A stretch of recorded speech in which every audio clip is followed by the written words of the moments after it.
Olá, família! Sejam todos bem-vindos ao estudo diário das Escrituras. Hoje nós vamos estudar aqui 1º Néfi, capítulo 18, tá bom? Vamos estudar o capítulo todo aqui. Esse capítulo é um marco, porque ele tem a parte em que Leí e sua família estão no Velho Mundo, né? Naquela região, né? Depois de terem saído de Jerusalém. E agora eles estavam em frente às grandes águas, o oceano. E eles têm que atravessar essas águas e chegar aqui na terra da promissão, o novo mundo. Tá bom? Então esse capítulo divide entre as coisas que aconteceu no velho mundo e as coisas que vão acontecer no novo mundo, né? Quando eu era criança, a professora ensinava, né? Quem descobriu o Brasil? Pedro Alves Cabral, 2 cascudos não faz mal, né? O pessoal brincava com isso, né? Mas como poderia, né, ser descoberto um lugar que já tinha índio, já tinha gente, né? Então a gente vê essas histórias assim, eu falei, mas da onde veio, né, esses índios, essas pessoas? E a gente sabe, né, que são pessoas que o Senhor enviou para cá como herança, né? Pessoas que guardavam os mandamentos do Senhor, mas depois se degeneraram, caindo na incredulidade, e aí tem vários deuses aí, deuses da chuva e assim por diante. Mas tem a promessa, né, de que esse povo vai sendo recuperado. Inclusive, o livro de Mórmon, ele tem traduzido em uma das línguas indígenas também, né? São diversas línguas, interessante isso, né? Também o evangelho chegou, né, aos remanescentes aí da semente de Leí, né, que estavam aqui na América. Vamos lá para a nossa mensagem de hoje. Hoje vocês sabem que é mais corrido, por isso que eu gravo aqui no carro, tá bom? Mas vamos lá.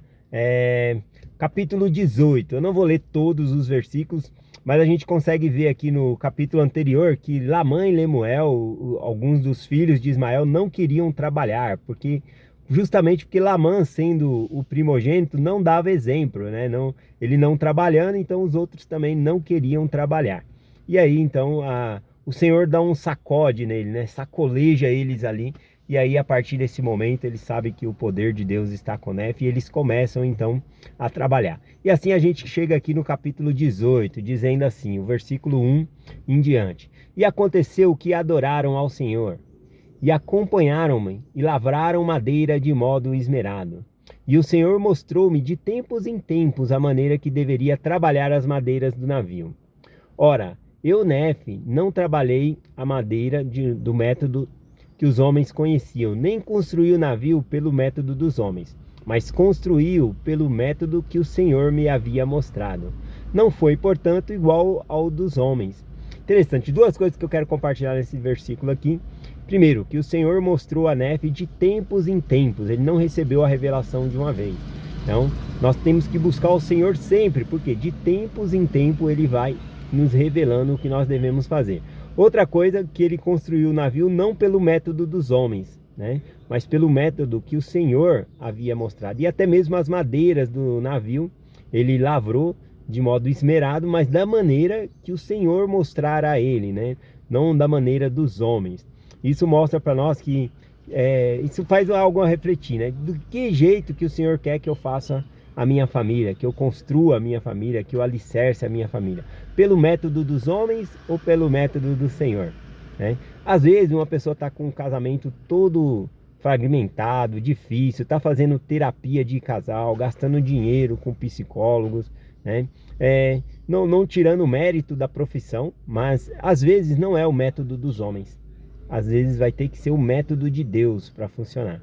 Então, se você já tentou de tudo, parte para essa parte aqui do Senhor. Senhor, me mostra de que maneira eu posso restabelecer o meu casamento, restabelecer, né, a confiança da minha família, de que modo eu posso guiar a minha família, né, para o lar celestial, né? Sabendo então que existem muitos livros, né, de autoajuda, né? Mas na verdade o Senhor ele tem o método dele, tá bom? Então aqui, né, ele fala, né, eu construí o navio pelo método do Senhor, que ele me mostrou de tempos em tempos, e não pelo método dos homens. Isso me chamou a atenção. O versículo 3 ele diz, né, como que ele obteve, né, essas revelações de tempos em tempos. E eu, Néfi, ia frequentemente à montanha e orava frequentemente ao Senhor. Por isso o Senhor me mostrou grandes coisas. Então a pergunta é, por que o Senhor mostrou grandes coisas a Néfi? Porque ele ia frequentemente à montanha orar, né? A montanha representa o templo, tá bom? Então, quanto mais você puder ir no templo, buscar ao Senhor, conversar com o Senhor, melhor, tá bom? E ele ia frequentemente ali. Vou dar uma resumida aqui, ó, do versículo 4 até o versículo 6, né? Eles entram no navio, preparam todas as sementes, todas as provisões e entram no navio. O versículo 7 em diante continua assim, ó. Ora, meu pai havia gerado 2 filhos no deserto. O mais novo chamava-se Jacó e o mais velho chamava-se Jacó e o mais novo chamava-se José, tá bom? Então é mencionado aqui o nascimento dos outros 2 filhos de Leí no deserto, né? E aconteceu que depois de haver todos entrado no navio, com as provisões e as coisas que tinham ordenado a levar, pusemo-nos ao mar e fomos levados pelos ventos rumo à terra da promissão. Levado pelos ventos, né? Em hebraico, né, a palavra vento, ela é muito parecida com a palavra espírito. Então nós podemos colocar, né, como e nós fomos levados pelo Espírito do Senhor a uma terra muito melhor. A terra que nós queremos almejar é o lar celestial, tá bom? E depois de havermos sido levados pelos ventos, ou seja, pelo Espírito do Senhor, pelo espaço de muitos dias, eis que meus irmãos e os filhos de Ismael, também suas esposas, começaram a ficar alegres, a tal ponto que começaram a dançar e cantar, e falar com muita vulgaridade, sim, esquecendo-se mesmo do poder que os havia conduzido até ali, sim, tornando-se muito vulgares.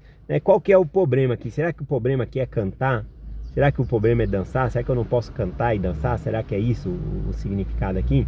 Não, o problema é que com esse meio eles estavam se tornando vulgares, tá bom? Nós usamos nossa voz para cantar louvor, para cantar músicas seculares também, né? Não tem problema nenhum com isso, né? Quem canta os males espanta, mas aqui o problema é a letra da música, né? E também vulgaridade, né? A maneira que estavam se vestindo ou fazendo a coreografia da música ali, ou dançando ali juntinho, sei lá. Aqui mostra que ele, na verdade, o problema é que eles estavam sendo vulgares, tá bom? E Nefe fica temendo por isso, né? Porque eles estavam se esquecendo do Senhor seu Deus. Veja que eles estavam festejando, estavam alegres dentro do navio, dançando, mas alguém eles não convidaram para essa festa e era o Senhor, porque eles esqueceram-se do Senhor seu Deus, né? Então, esse é o problema aqui. Esqueceram-se de Deus, né? E ainda estavam sendo vulgares, que não pode. Versículo 10 em diante aqui. E eu, Nefe, comecei a temer muito que o Senhor se irasse contra nós e ferisse-nos por causa de nossas iniquidades. Aqui interessante, né, que quem estava dançando, sendo vulgar, falando de maneira ruim, né, era os outros. Mas Nefe, ao relatar aqui, ele fala por causa de nossas iniquidades. Semelhante a Daniel, né, que estava lá no cativeiro. E quando ele clama ao Senhor, ele fala nossas iniquidades, nossos pecados. Ele se inclui aqui, é o povo, é uma família. O Senhor está tratando no coletivo com essa família, tá bom? O Senhor corrige no coletivo aqui, porque todos estão no mesmo barco, né? Essa é nossa situação. Todos nós estamos no mesmo barco na igreja, tentando voltar, né, ao nosso lar celestial, procurando melhorar a cada um de nós. E aqui, né, ele usa essa palavra, então, que temendo que o Senhor os castigasse, né, nos castigasse por conta de nossas iniquidades, né? Então ele inclui ali, ele sabe que o Senhor está tratando eles como um povo, como uma família. Interessante que eu vi uma história uma vez, quem me compartilhou foi a irmã Marlene, de uma mãe, né? Ela tinha, se eu não me engano, eram muitos filhos, se eu não me engano era 12, eu não lembro. Mas era assim que funcionava. Se um filho aprontasse, todos os filhos ficavam de castigo. E por mais que a gente pense, isso é errado, né? Porque um fez coisa errada e todos vão ser castigados, né? Tá errado isso aí. Mas na verdade, naquela família, a mãe falava que todos são responsáveis por todos. E o que você acha que acontecia quando um irmão queria aprontar alguma coisa? O outro falava, não, vai sobrar para mim também, né? Então não vai fazer não, você não vai. Brigava com o outro irmão para proteger ele e proteger a si mesmo, né? Então o Senhor trata o povo de Israel como uma família, e aqui a família de Leí também. Então por isso que Nefe ele fala nossos pecados, né? Ele sabe que se o Senhor fizesse alguma coisa no navio ali, ele também estaria junto, né?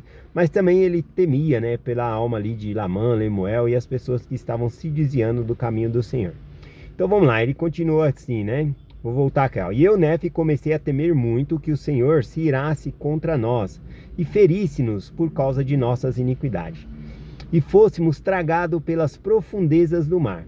Portanto, eu, Nefe, comecei a falar-lhes com muita sobriedade, mas eis que eles se zangaram comigo, dizendo: não admitiremos que nosso irmão mais jovem nos governe. E aconteceu que Lamã e Lemuel seguraram-me e ataram-me com cordas e trataram-me rudemente. Não obstante, o Senhor permitiu, a fim de mostrar o seu poder, até que se cumprisse as palavras que dissera sobre os iníquos. E aconteceu que, depois de haverem amarrado-me de tal modo que não podia mexer-me, a bússola que fora preparada pelo Senhor para funcionar, parou de funcionar.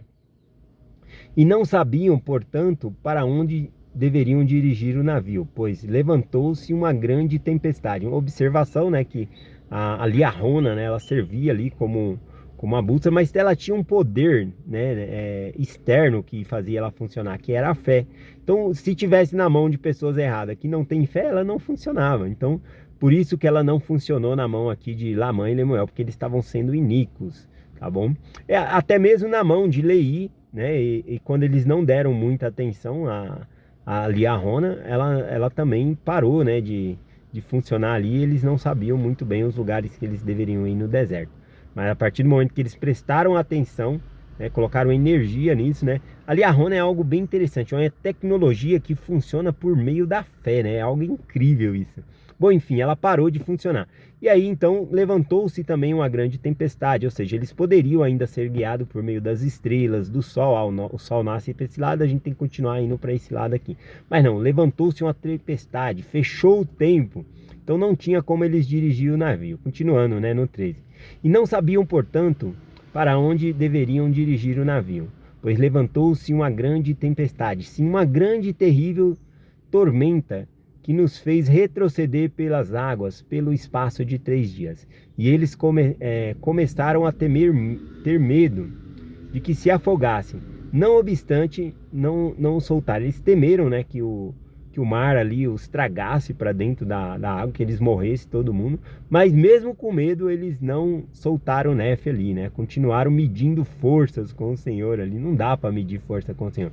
O Senhor poderia dar um castigo somente em Lamã e Lemuel, fazer eles ficarem doentes. O Senhor é dono, né, da saúde. Fazer com que eles ficassem doentes de tal maneira, ou enjoado no barco, passassem mal ali, ficassem tão frágeis como um bebezinho, né? A ponto de não poder fazer mal a ninguém. Mas não é isso que o Senhor faz. O Senhor tratou ali no coletivo, né? Todos no barco estavam sofrendo, né? Terrível tempestade. Continuando o versículo 14 aqui, ó. E no 4º dia, depois que começaram a retroceder, a tempestade piorou muito, e aconteceu que estavam para ser tragados pelas profundezas do mar. E depois de haver retrocedido pelo espaço de 4 dias, meus irmãos começaram a ver que o juízo de Deus estava sobre eles, e que morreriam caso não se arrependessem de suas iniquidades. Foram, portanto, ter comigo, e soltaram-me as cordas dos meus pulsos. Eis que estava muito inchado, e também meus tornozelos estavam muito inchados e doloridos. Não obstante, esse não obstante, né, significa mesmo depois disso, ou seja, mesmo que isso aconteceu, ou seja, não obstante, né, ou seja, apesar disso, né, voltei-me para o Senhor e louvei-o todo o dia, e não murmurei contra o Senhor por causa de minhas aflições, né? Que grande homem, né? Ele foi aqui, né? E continuando aqui, do versículo 17, vou resumir, né? O tempo aí tá curto. Do versículo 17 ao versículo 21, que nós temos aqui, né? Que enquanto Nefe estava amarrado, é narrado aqui que nem mesmo a esposa de Nefe, com seus filhos, com suas lágrimas, suplicando a Lamã e Lemuel que o soltasse, eles não soltavam, né? Nada abrandou o coração de Lamã e Lemuel, nem o pai, nem a mãe. O pai e a mãe chegaram a ficar doentes de cama, quase, o relato diz aqui, que eles quase desceram às sepulturas, né? Seus cabelos brancos, idosos já, né? Ou seja, quase que eles morreriam e teriam que ser lançados ali, né? nas águas, né? Ser sepultado pelas profundezas da água. Também tinha Jacó e José, os irmãos mais novos, sofreram muito porque a mãe estava doente, né, sendo eles pequenos, e as aflições, né, que eles passaram foram enormes, tá bom? Então é coisa grandiosa aqui, né? Bom, uma das partes do texto aqui desse resumo diz assim, ó: quando estavam quase a ponto de serem levados desta vida para se encontrarem com seu Deus, sim, seus cabelos brancos estavam prestes a descer o pó, sim, estavam prestes a ser lançados nas sepulturas das águas por causa do pesar. Eles ficaram doentes de tanta tristeza, tanta tristeza. Às vezes a doença psicológica, né, a doença mental torna-se em algo físico no corpo da pessoa, né? E aqui a gente vê isso, que eles ficaram tão ruins, né, que acabaram ficando doentes aí, de cama, né? Quase morreram por conta dessa grande provação aqui. E os pulsos e tornozelos de Nefe ficaram muito inchados, mas mesmo assim ele não reclama ao Senhor, ele ora ao Senhor. E quando ele ora ao Senhor, né, a bússola, quando ele pega a bússola na mão, como ela funciona por meio da fé, imediatamente a bússola volta a funcionar. E aí ele ora e há uma grande calmaria, né? Os ventos cessam, a tempestade passa e assim ele continua dirigindo o navio aqui, ó, versículo 22 em diante. E aconteceu que eu, Nefe, dirigi o navio e navegamos novamente rumo à terra da promissão. E aconteceu que depois de havermos navegado pelo espaço de muitos dias, chegamos à terra da promissão. E descemos a terra e estávamos e estendemos nossa tenda e chamamos a terra de promissão. E aconteceu que começaram a cultivar a terra e plantar semente, e semeamos a terra toda a semente que havíamos trazido da terra de Jerusalém. E aconteceu que cresceram extraordinariamente e fomos, portanto, abençoados com abundância, né? E aconteceu que enquanto viajávamos pelo deserto, na terra da promissão, descobrimos que havíamos animais silvestres, vacas, boi, cavalos, cabras montescas, né? E todas essas espécies de coisas, bênçãos, né, na terra da promissão, que o Senhor abençoou essa terra para eles ali. Bom, a terra que nós buscamos é a nossa terra da promissão, é o nosso lar celestial. É esse o nosso caminho, tá bom? E aqui, né, eles ficaram surpresos, descobriram muitas coisas na terra da promissão. Nós também descobriremos muitas coisas no reino celestial, coisas que jamais podemos imaginar. Qual bênção teremos lá? Uma das maiores, que é inagualável do que qualquer outro grau de glória, é ter a família para a eternidade. Ser organizado de uma maneira em família, tá bom? Então, é fenomenal, fenomenal mesmo. Gratidão vocês por acompanharem a mensagem aqui todos os dias, né? Compartilhe essa mensagem com vocês, em nome de Jesus Cristo, amém.